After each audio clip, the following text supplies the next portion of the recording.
Welcome to Gothic Album Review of the Year. Oh yes, I'm talking like this because we are going to take you to a dark, dark place. A place where only Creeper can exist. As we review the latest album from Creeper, Mistress of Death, Sanguivore 2. Oh, where better to start than the master of these dark arts, the librarian of the Creeper Empire, Paul. I'll take that. I'll take that indeed. So I won't lie, I've been unashamedly been following Creeper for some years now, and when they release an album, it's usually one of the most played albums that I do of the year. And last year, I felt that Sanguivore was a cult classic in the goth rock metal genre. Apparently, I wasn't the only one, as it was Metal Hammer's album of the year. So how do you top such an album? Well, for Sanguivore 2, Mistress of Death, Creeper has turned up the goth metal and their theatrical prowess up a notch by adding a second guitarist, Lawrie Pattison, to the lineup, and bringing an orchestra. The scene is set in 1980s America. A vampire rock band stalks across the states, leaving a trail of bodies in their wake. Now, the Mistress of Death is not about an arrival of another vampire. Not this time around, no. It is a demon hunter who decapitates the boys and hangs their heads on the wall. The story unfolds to its conclusion in a manner that Meatloaf and the Rocky Horror Show could only hope to have achieved. This album is simply delightful and delicious. Best listened to with a glass of fresh red. Now, just to preempt this, we reviewed Sanguivore, the first one, and it didn't make our Hall of Fame. We got a 3.6. Very much, it was dividing. It divided the lovers and the not so lovers of this one. Now, Chris, I can't remember. Did you review the previous one? Did you love it, or were you meh? And what did you think of this one? So I don't think I did, because one of the first notes I've got in here is that I'm surprised I haven't heard Creeper before. And I confess, when I first started listening to this, I thought, hang on, what's this going to be about? I mean, it starts off promising that it's a horny vampire and tonight it will feast on us. And I thought, ooh, not to say anything about my previous history or anything, but I know what that feels like, so we'll see whether it is. And then over the course of listening to it, the first time I listened to it, I thought, well, this seems, I'm not quite sure I get it. I'm not quite sure what the joke is. But the second and sort of third time, as Paul said, if you listen to this with sort of the ideas of the Rocky Horror Picture Show and the influences to Meatloaf and mid-80s rock, it becomes a really enjoyable entire album to listen to. There's some really great catchy lyrics and some really funny stuff in there. I'm quite happy to be held like a hammer and nailed on a cross, that sort of thing. It's a bit silly, tongue-in-cheek, but really enjoyable. And if you like this sort of thing, there's one particular track, Razor Wire. There is just such a beautiful smoky jazz section as part of that song that was just amazing. So yeah, I was pleasantly surprised with this one. And yeah, I think it's definitely worth a listen.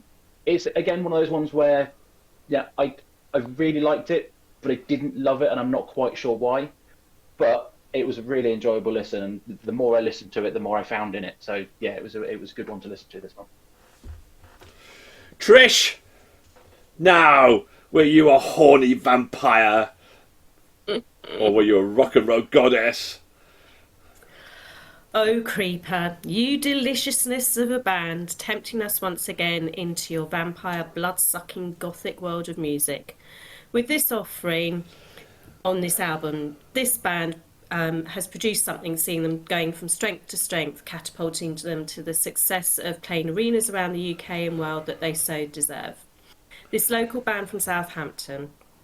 Every single track on this album is polished and well thought out to have its place strategically put. Mistress of Death, Razor Wire, personal favourites of mine. As soon as the music hits the opening track, you are transported to their world and can visualise every song. So much so, if this album was released in the 1980s, there is no doubt the whole album could so easily be the soundtrack to an iconic film of that era and one that I love, The Lost Boys. For this era, some tracks could equally fit in place on Stranger Things. The musicality, lyrics and vocals are so on point, there is no stopping Creeper. To see them live, for me, would be the nail in the coffin on this Piece of Death album. In the meantime, I will happily be a mistress to their music. Yeah, I was trying to describe this album to Ian, actually, he was on the show. I said, because he likes a much more theatrical kind of music, and I said, like, do you like Meatloaf? Check in the box. Do you like Rocky Horror Picture Show? Check in the box. Do you like Billy Idol? Check in the box, right? Because there's one song in there, you think Billy Idol's on the track, right? Okay, it just, this is an absolute delight,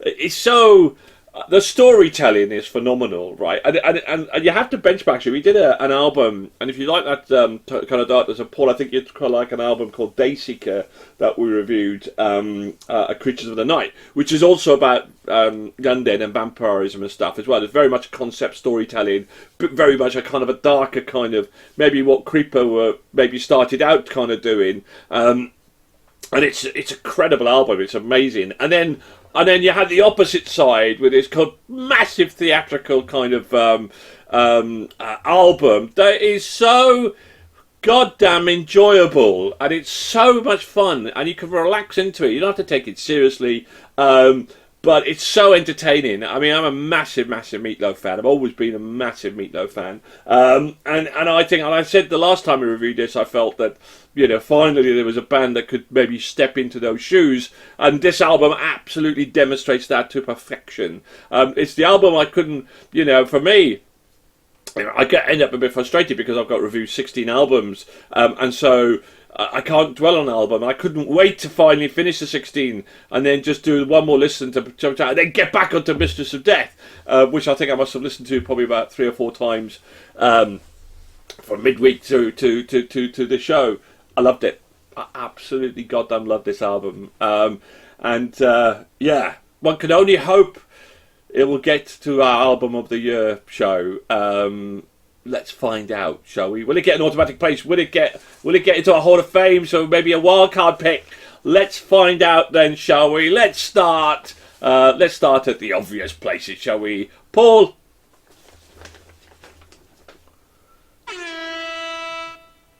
It's a 5 from me. Yeah, do you know what, Paul? I'm going to back that up with the Matthews household. It's a 5 from me to Trish.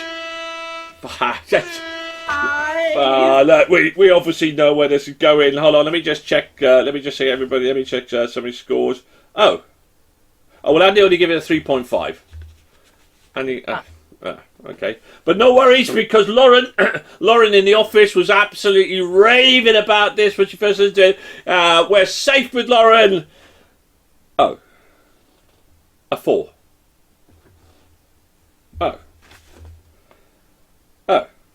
Oh, that's disappointing, isn't it? Lauren was raving about this one. Well, by my numbers, for this to get an automatic slot into Album of the Year, an automatic slot into Album of the Year, it's going to get a what? It's going to get 4. It's going to be down to Chris. A 4 or more from Chris. And this gets into an automatic slot for Album of the Year. Chris.